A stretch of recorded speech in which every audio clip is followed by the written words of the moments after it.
Today, Great.com talks with Nicole Forsyth, who is the president and CEO of RedRover. If you haven't heard of them, they are a non-profit organisation on a mission to take animals from crisis to care.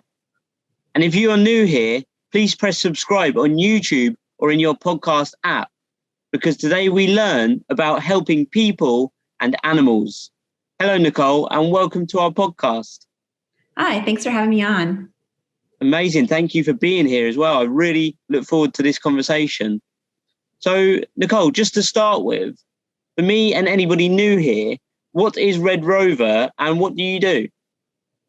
So RedRover is a nonprofit organization based in the United States, and we work in the US and Canada primarily. And we're really there to help when people and animals are in crisis together. We've often been called the American Red Cross for pets, and that's because we really are there when people and animals are in a number of crises, to kind of together, and that we want to keep them together whenever possible. So natural disasters, domestic violence, emergency veterinary care, those are all the kinds of situations we're there to help with.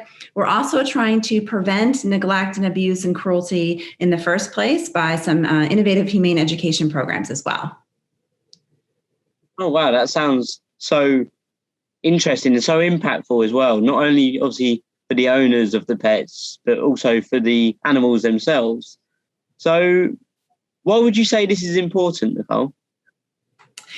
That's a great question. I think that a lot of times people have these really meaningful relationships with pets in their lives, but they don't necessarily always talk about them, and it may not be as elevated in society as much as they personally feel like pets are important. So sometimes, people are made fun of for their close relationships with their pets. So, part of our mission of the organization is to really help people understand, the value of pets in their lives and how this can be a really important thing to understand and talk about and acknowledge, because for me, it's the sort of the foundation of relationships in general. If you think about a child growing up with a pet in the home, it's the first time they have any control over a relationship in their lives. So how they navigate that relationship, how they learn to care for another being, how they learn to talk about that relationship, even what it means to be responsible for another living being. These are all really important facets of development for a child. And then it carries on into their adult life too. So that's part of what the basis of our humane education program. We have a program called RedRover Readers, where we train teachers and parents and educators how to use our curriculum to really help kids understand animal behavior. What does a dog look like when they're happy, excited, scared, so that they can have empathy for them? Because you really can't have empathy for another living being if you don't know what emotions and feelings they're having. If empathy is sharing the emotional states of another, but you don't know what those emotional states are, then it's really hard to have empathy. So our program is really designed to help kids understand, what emotions animals have and how to respond to those emotions and develop really strong relationships with pets, which we know from research shows really high correlation between kids who have really strong attachments to their pets and also their later social skills. So there's a lot of importance in this, not only for pets and for animals and how we treat animals, but also how we treat each other. Yeah, I really liked what you said there, especially about the children and growing up with pets, because it does teach, obviously, like you said, it teaches the children to learn those relationships. And I guess when they learn to look after their pets, they can also then take this into, say, their schooling years and also into relationships in the future. So do you have any sort of stories about anything like that at all with children, say, taking this into their futures? We do.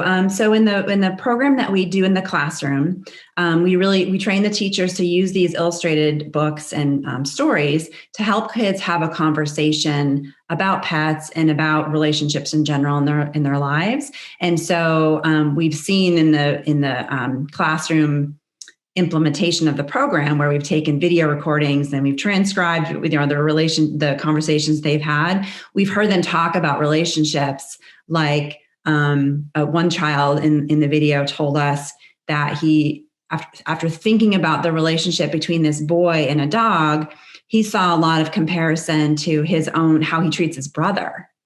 So he when he was watching this character in the story have this really great friendship with a dog where they were going out and playing together, and the dog was really there when he was feeling sad and could pick up on the boy's emotions. He saw this potential of a really strong friendship. And he related that to his brother. And he was like, I've been picking on my brother. I haven't wanted to play with my brother. I've been teasing my brother. I haven't developed a friendship with my brother, and I really want to now. So that was pretty, to me, a great instance of how this program can be really impactful. Just getting kids to really think about it. What is a positive relationship? What does it take to make a good friend, whether it's with a human or a dog or another kind of animal?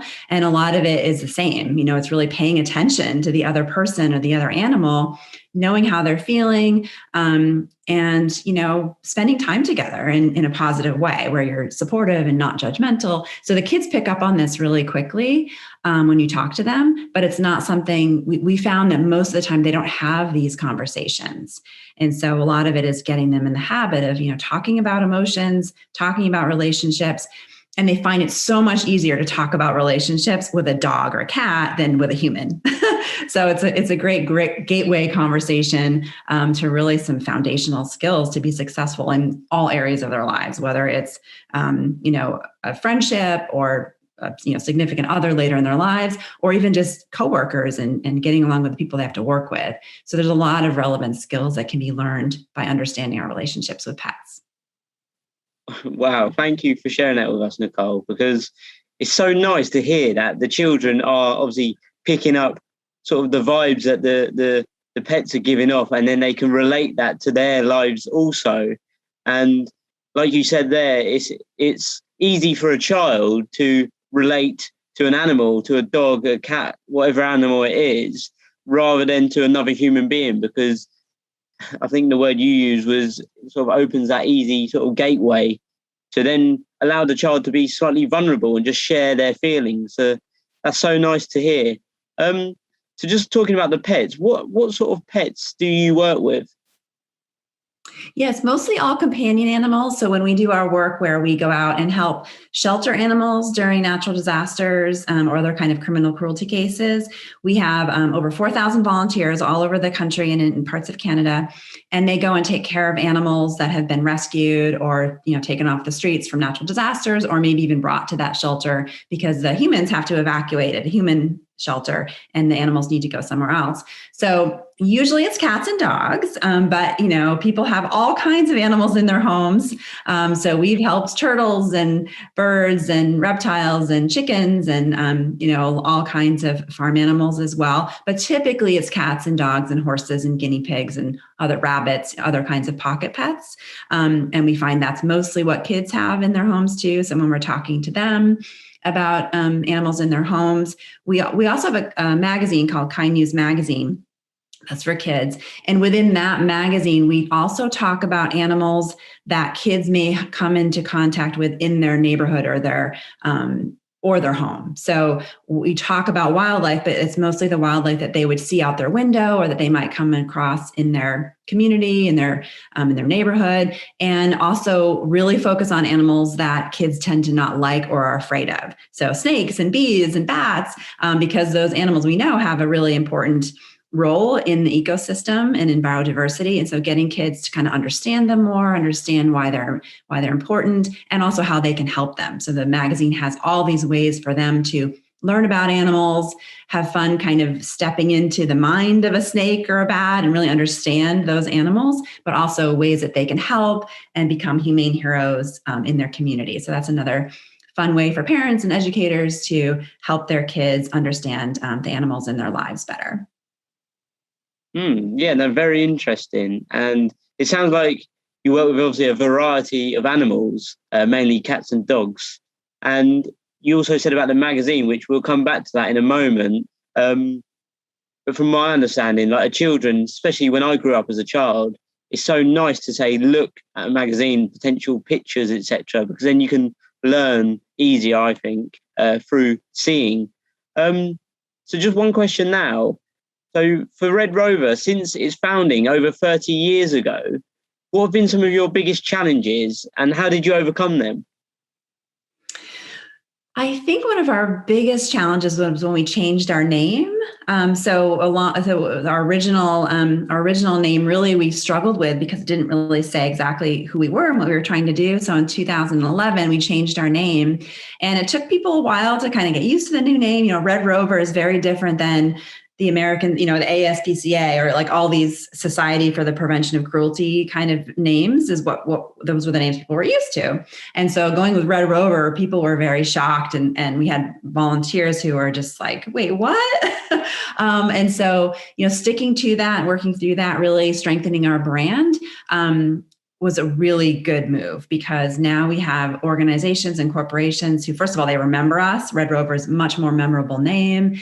And we have companies like Purina who really want to work with us because our brand is so strong that brands that are also strong, corporate brands like Purina, really resonate with what we're trying to do with our brand. And so we've been able to get the support of Purina and other companies because of our strong brand. And because we're a small nonprofit, less than $5 million budget, and we're national. So we really rely on strategic partners like Purina to help us get the word out. One of the programs they help us with is called the Purple Leash Project. And this project is helping raise awareness about the role pets play in domestic violence. So a lot of times survivors won't leave their abusive relationship, just like people won't leave a natural disaster if they can't bring their pets. They won't leave an abusive relationship if they are worried about the pets that they may be leaving behind. So making sure there are programs and domestic violence shelters that accept pets is a huge project that we're working on. And with the support of Purina, we're able to increase awareness about that program, make sure survivors know there's resources for pets if they do escape, need to leave their relationship. And we help fund domestic violence shelters that are ready to become pet friendly. So helping them through that process and then also giving them the financial support. Yeah, and I heard you say then also again about sort of the natural disasters and people with their pets, etc. So has COVID had any effect at all on the situation with people and their pets, looking after their pets? And this even could be, in all honesty, this could be positive or negative effects. Yeah, I think I've seen both, definitely positive and negative. For us, we treated COVID like a natural disaster. We kind of met immediately, got together and figured out, what is the role we need to play to help people and pets stay together. And so we quickly developed a grant program. So if a family is hospitalized or can't take care of their pets even when they're recovering at home, we offer temporary boarding grants so they can bring their pets to a boarding facility to make sure they don't end up, having to surrender their pets to a shelter because they can't afford to care for them. So that's something we started right away.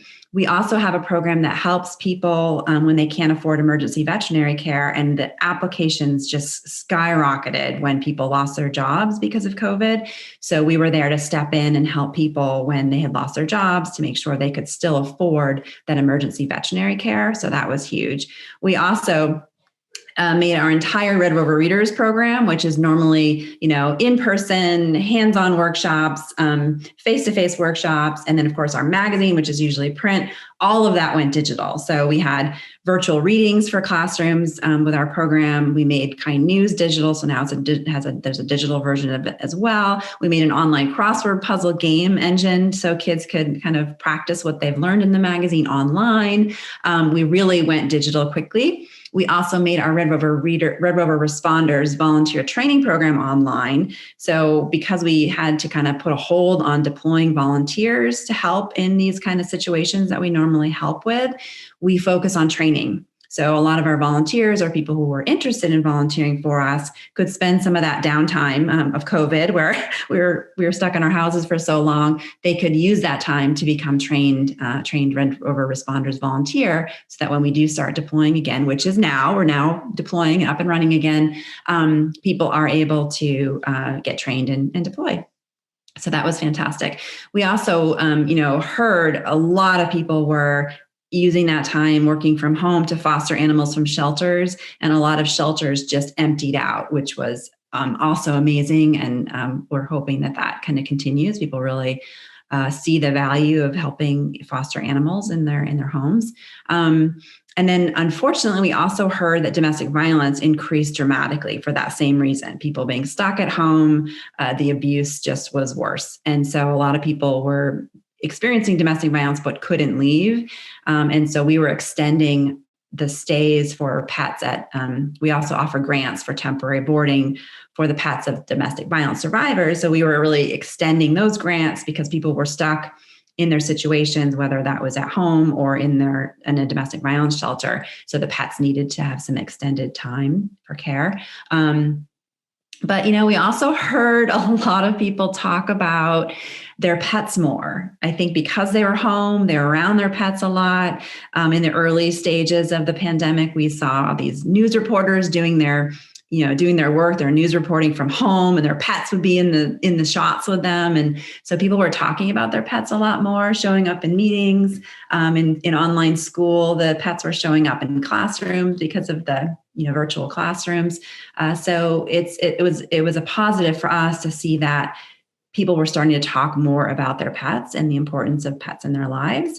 And that's what we're all about, is, really making people understand that there's a value there that's often understated. And we just want to make sure we're there to help support people when they feel like, maybe they shouldn't be spending all this money on their pet because, are they really that important in their lives? And, we're here to say pets are family, they are important. And we're there to help people make sure they can get the care so that they can stay together.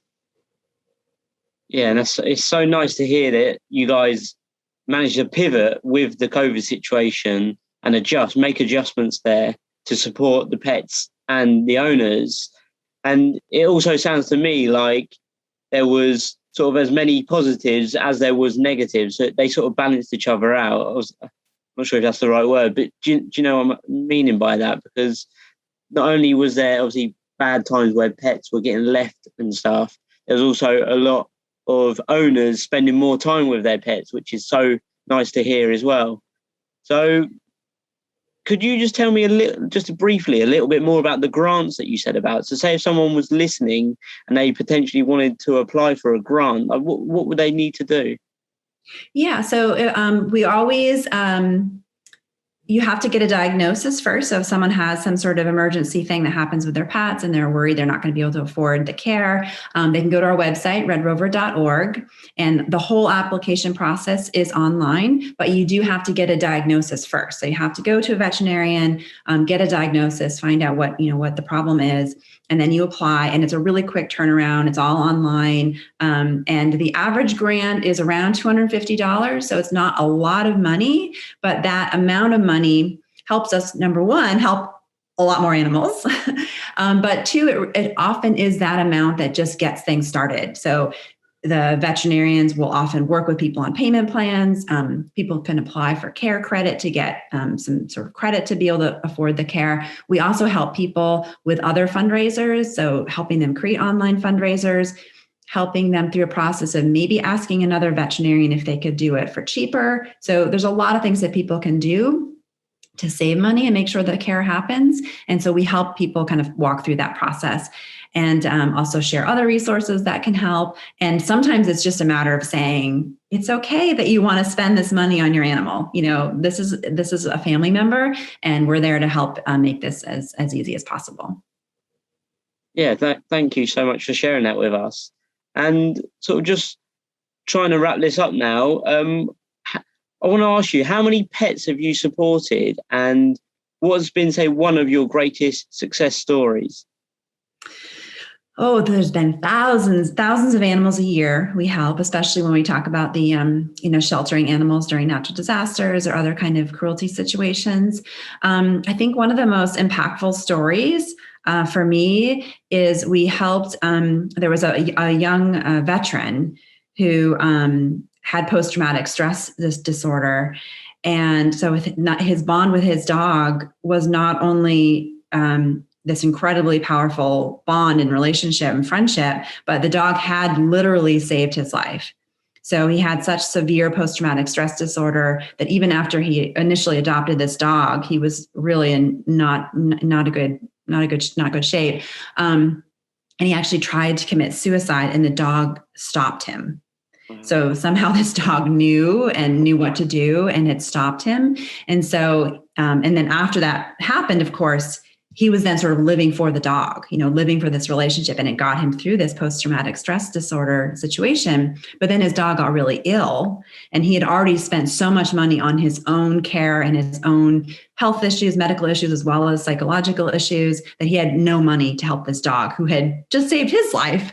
And so to be able to help fund that dog's medical care. And we raised more money for him in this situation because we made a big fundraising story out of it and got a lot of supporters. So we were able to go above and beyond what we normally do.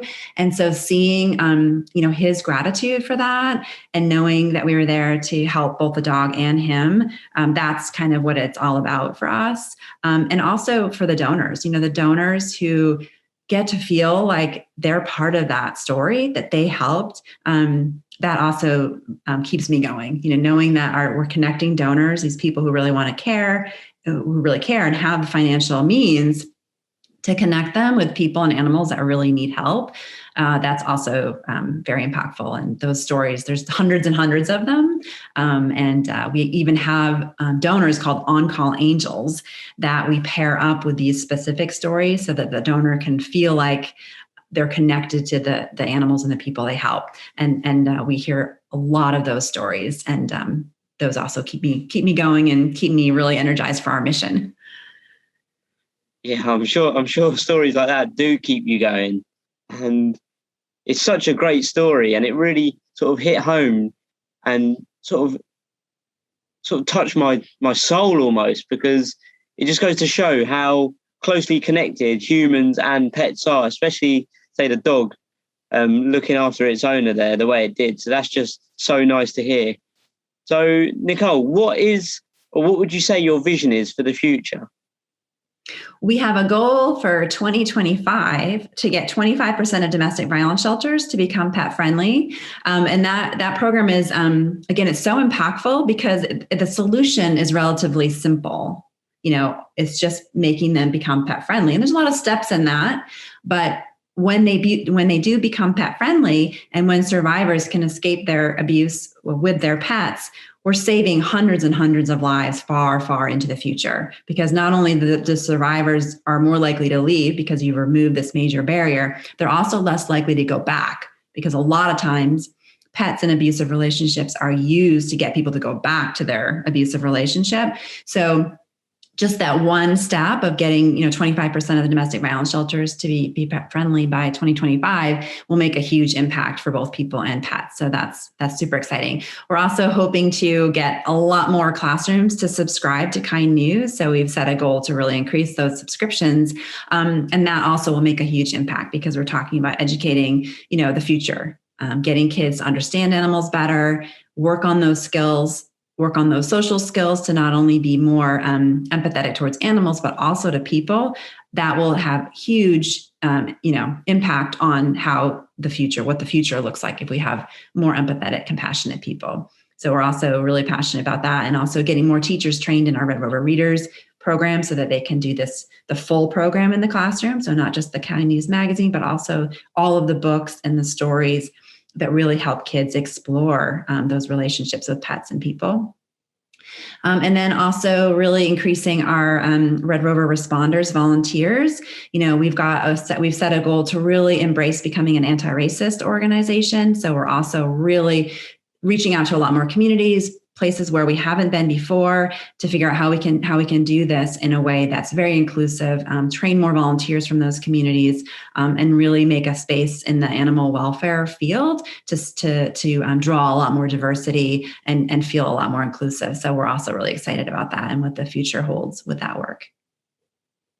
Wow, that sounds like such a compelling future for RedRover, and also all of the people that you will help through what you're going to do. So yeah, that's so nice to hear. And so for anybody who's listening, what can someone do to help, and what action steps can they take to be a part of the solution? Definitely becoming a monthly donor. For any cause that you're passionate about, becoming a monthly donor is huge. It really helps nonprofits. with reducing some of the costs that are involved in communicating with donors and fundraising. So when you become a monthly donor, it's super easy. You're donating $5 a month. If people donate $5 a month to Red Rover through our Purple Leash project, you also get a limited edition purple leash that has the Purple Leash Project information and logos. And it's just a fun way to also share awareness about that issue and that campaign. And if people don't want to donate, though, there's also lots of ways where people can help. And signing up for our email at redrover.org is the best way to kind of learn about all the ways you can get involved and help with these particular issues that we're doing. We also train people. So if they are in schools or have access to kids, becoming a trained Red Rover Readers volunteer is a great opportunity. And then also becoming a Red Rover Responders volunteer, train online, so you can train anywhere, and help animals in natural disasters or cruelty situations. Wow. Thank you so much, Nicole, for sharing that with us today. And thank you for being here. And for you listening, if you have enjoyed this episode, please press subscribe on YouTube or in your podcast app. That will show the algorithms that this is an important conversation, so more people can learn why it is so important to take care of both humans and animals.